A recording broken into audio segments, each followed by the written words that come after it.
엄청 유명한 분이시죠. 제가요, 퇴사하고 손에 잡히는 대로 경제책을 막 읽었는데, 짜잔! 네.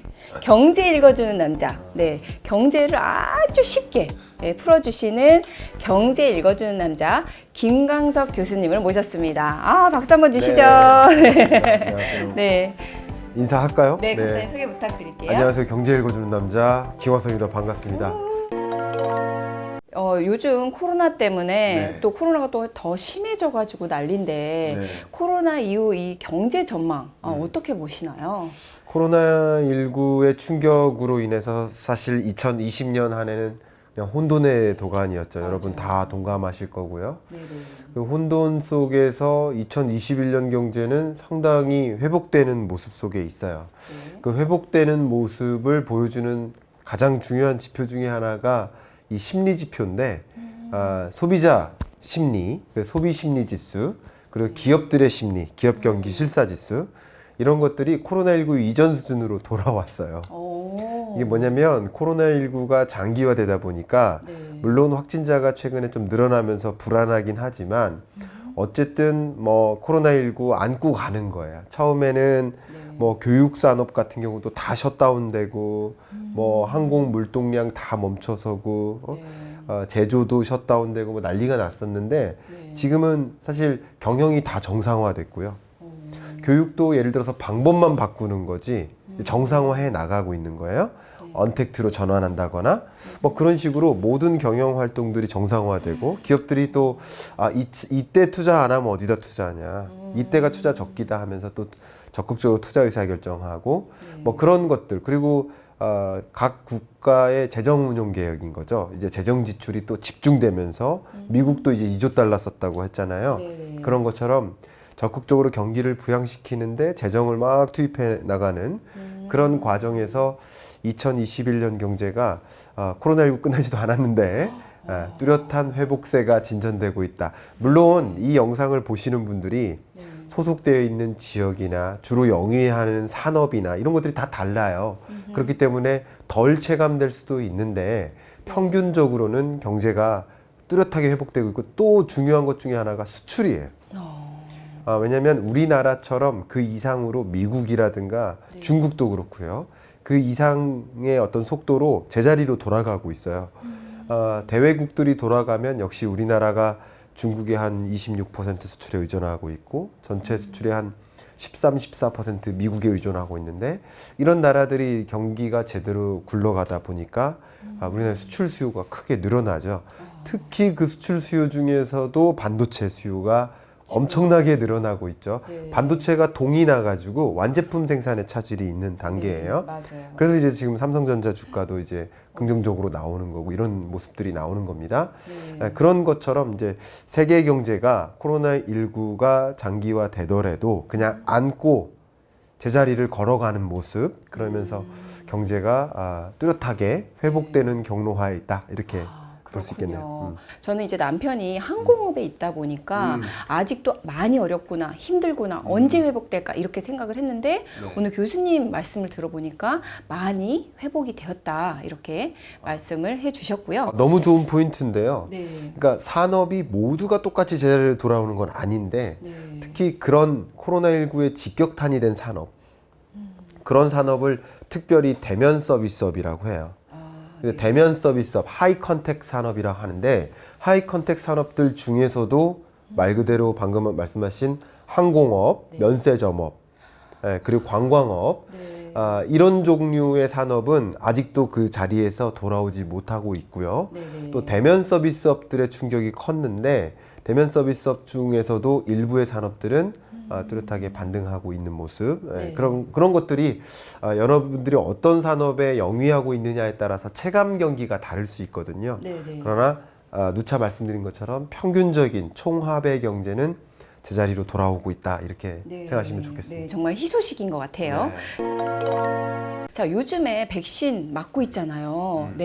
그래서 이 백신을 맞으면 경제가 확 좋아지는지 어떻게 영향이 있는지 참 궁금하거든요. 반문을 해볼까요? 지금 코로나19의 충격이 코로나19에 따른 마이너스 성장인 거잖아요. 그럼 코로나19가 종식에 가까워지면 그러면 어떻게 될 것 같으세요? 제자리로 돌아올 가능성이 있겠죠. 네네. 네, 그게 이제 백신의 역할이지 않겠습니까? 네. 그래서 2020년의 경제를 포스트 코로나라고 한다면 2021년의 경제는 역사적으로 포스트 백신이라고 하면 어떨까 하는 생각을 하고 있습니다. 근데 정말 재밌게도 제가 어제 그저께 날짜로 밤 9시 반에 IMF의 경제 전망 보고서가 나왔어요. 4월 보고서인데 정식 보고서, 그러니까 그 업데이트 버전 말고 정식 보고서가 4월과 10월에 나와요. 그러니까 10월 보고서 이후에 굉장히 기다렸던 보고서라고 볼 수 있겠죠. 그러게요. 그거 밤 9시 반에 받고서 192페이지인데 다 읽었습니다. 192페이지. 너무 재밌게 읽었고 저는 이제 또 그게 업이니까 또 다 네, 당연히 네. 봐야 되겠지만 궁금하네요. 거기서 이제 보여준 중요한 단서 중에 하나가 백신이에요. 백신의 보급 정도에 따라서 경제 회복이 달라요. 왜 그러냐면 확진자 수가 느는 속도보다 백신 보급자, 이 백신 접종자 수가 더 빨리 늘고 있어요. 더 빨리 늘고 있어요. 속도가 이미 그게 전환됐어요. 네네. 전환됐고 이제 백신의 보급 속도가 진전됨에 따라서 상당한 이 소비 심리나 이 기업들의 심리나 이런 것도 제자리에 돌아오고 네. 특히 대면 서비스 충격으로부터 극복하는 모습들이 이제 뚜렷하게 나타나는 네네. 그런 모습인데 IMF가 지금 뭐라고 했냐면 지금 백신 말씀 좋은 거 말씀하셨는데 백신 보급 속도가 이 선진국이냐 개도국이냐 개도국 중에서도 LIC라고 하는데 Low Income Countries 이런 나라들은 백신 구경도 못 했거든요. 그럴 것 같아요, 진짜. 백신 지금 한 120개 나라는 백신 아직 만나보지 못했어요. 그러니까 다시 말하면 선진국들은 백신을 확보할 만한 여력이 있으니까 먼저 확보하고 거의 싸우듯이 네네. 확보를 다 해놓고 뭐 쇼핑하듯이 백신을 접종하고 있는데 네네. 그렇지 못한 나라들은 백신 구경 못하니까 그래서 이름하여 2021년 세계 경제의 모습을 네네. Divergent Recoveries, 그러니까 불균형 회복이라고 합니다. 제각각 움직인다는 거죠. 그러니까 선진국들은 코로나19의 여파로부터 극복하는 네네. 그런 속도가 굉장히 가파른데 신흥국들은 그렇지 못하다. 그런 모습이고 제가 사실 2021년 경제전망 책에다가도 그런 모습들을 좀 강조를 했었거든요. 네네. 코로나19의 종식 시점, 백신의 보급 시점 이런 것들을 시나리오로 그리고 그것에 따라서 어떤 변화가 있는지를 꾸준히 들여다봐야 된다라는 말씀을 드렸는데 네네. 실제 경제가 그렇게 운영되고 있고요. 네. 대면 서비스업 중에서도 온라인으로 쉽게 전환이 되는 그런 서비스, 그러니까 하이 컨택이지만 로우 어펙트, 그러니까 충격이 덜한 그런 산업들은 이미 제자리로 돌아왔고요. 그렇겠네요. 네. 네. 그러나 코로나19로부터 극복하기 어려운 그런 산업들은 여전히 충격이 있는데 대표적으로 항공업, 면세점업 이런 산업들이 있는데 네네. 그런데 이 백신의 보급으로 인해서 이런 산업들이 다시 제자리로 돌아오기 시작하는 시점 그러니까 여러분 투자 관점에서도 고려를 해야 되겠죠. 이런 것들이 2021년 5월, 6월 정도 좀 뚜렷하게 기존 대면 서비스업 충격이 있었던 산업 네. 이런 사람들이 좀 제자리로 돌아오기 시작하는 모습들이 뚜렷하게 나타날 것입니다. 그러니까 대면 서비스 몇 개의 업종의 충격이 여전하기 때문에 네. 평균적으로는 회복이 돼도 회복을 실감하지 못하는 산업이나 계층이 있지만 네. 이런 산업마저도 코로나19 이후 처음으로 이제 뚜렷한 회복세가 나타나는 그런 모습이 진전될 것이다 이렇게 보고 있습니다. 네. 제가 갑자기 이제 궁금한 생각이 들었는데 만약에 이제 백신을 말씀하신 대로 선진국은 쇼핑하듯이 하고 그 아까 말씀드린 로우 인컴 컨트리즈는 백신을 보지도 못했다. 네. 이렇게 되면 그 경제가 더 양극화되지 않을까? 이런 염려도 좀 되거든요. 그렇죠. 그 양극화, 그러니까 불균형 회복의 그 이야기가 네네. 이 양극화라는 모습을 전제하고 있다고 보시면 돼요. 왜냐하면 말씀 잘하신 것처럼 개도국들은 의료나 방역이나 이런 인프라가 이미 부족하잖아요. 그러니까 다시 말하면 코로나19 충격에 더 취약하다는 거죠. 그럴 것 같습니다. 아무리 의지를 갖고 해도 네네. 제가 외교통상자원부 그 자문위원회가 있었던 적이 있는데 네. 자문회의에 갔는데 한 의료 전문가가 뭐라고 얘기했냐면 누군지는 얘기 안 하겠지만 의료 봉사를 갔대요. 코로나19 상황에 네네. 갔는데 그 어떤 나라라고 했던가 굉장히 좀 척박한 나라예요. 우즈베키스탄이었던 것 같아요. 네. 뭐 그 나라에 갔는데 이제 한국의 이 백신이나 치료제나 네. 이런 인프라를 적용할 수 있는 인프라가 안 되어 있다는 거죠. 기본적인 게 되어 있어야 네, 뭔가를 네. 하는데. 단적인 제가 의료 상식이 부족해서 잘 말씀 못 드리겠지만 예를 들면 이거죠. 민선 작가님이 USB에 뭐 강의 자료를 담아 갔어요. 네네. 근데 거기는 USB를 꼽는 그게 없다는 거죠. 쉽게 말하면. 그쵸. 예, 이런 식으로 이해하시면 좋은데 그만큼 인프라가 열악하기 때문에 한국에 예를 들어서 우리 백신 검진하는 키트 있죠. 네네. 키트를 활용할 수가 없다는 거예요. 그 말씀을 듣고 아 그렇구나 네네. 더 실감나게 이해했는데 네네. 지금 실정이 이런 상황 하에서 아프리카, 인도 막 이런 나라들 보세요.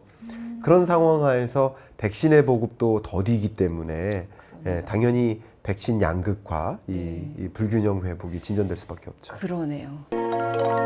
네, 그 백신을 말씀하셔가지고 또 궁금한 게 있는데 요즘 네. 뭐 백신 여권, 뭐 네. 그냥 여권이 아니야. 네. 백신 여권이라고 네. 하는데 이건 또 뭐죠? 아, 예. 백신 여권이라는 단어는 네네. 좀 상징적인 의미이고요. 당신 백신 맞았냐, 아니냐라는 것을 인증서로 갖고 있을 수도 있겠죠. 이렇게 종이로. 혹은 이제 어플리케이션이 이미 등장했습니다. 나 백신 접종 완료했습니다. 라는 것을 보여주는 어플리케이션이 있는데 네네. 국가마다 이 백신을 접종했는지 여부를 기준으로 해서 네. 백신 접종한 사람이면 자가격리 기간 없이 그냥 입국을 허용해 주겠다는 뜻이에요. 이미 중국이 이행하기 시작했습니다. 아, 그래요? 그리고 4월 들어서 유럽의 주요국들이 백신 여권 제도라고 볼게요. 백신 여권 제도를 도입하기 시작합니다. 그래서 백신을 맞은 사람들은 적극적으로 와라 이거예요. 왜냐하면 백신을 지금 벌써 30% 보급한 나라들도 생겼어요. 아, 그렇게 많이요? 그런 나라들은 네. 일단은 자국 경제를 회복시키는 것도 중요하잖아요. 그러니까 당연히 외국 사람들이 우리나라로 와서 관광, 뭐 면세, 항공 이런 거 다 이용해야 경제가 그렇죠.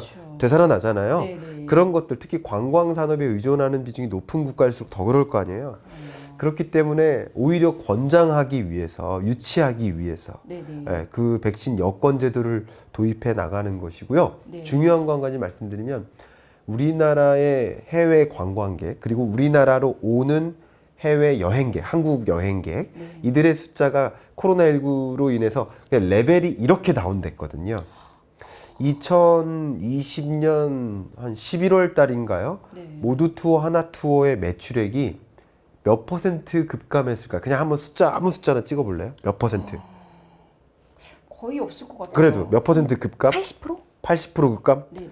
99%, 예, 아, 급감한- 거의 매출이 없다고 봐도 되는 그 거죠. 100이다가 10,000원 버는 거, 100만 원 벌다가 10,000원 버는 거니까. 그러니까요. 그런 만큼 충격이 있었는데 다만 백신 여권의 보급으로 인해서 우리나라도 이제 마중물 역할로서 제안을 한 게 뭐냐면 공무상의 이유 그리고 뭐 비즈니스적인 용도 뭐 운동선수들이나 이렇게 해외에 가야 될 이유들이 있잖아요. 네네. 여러 수요.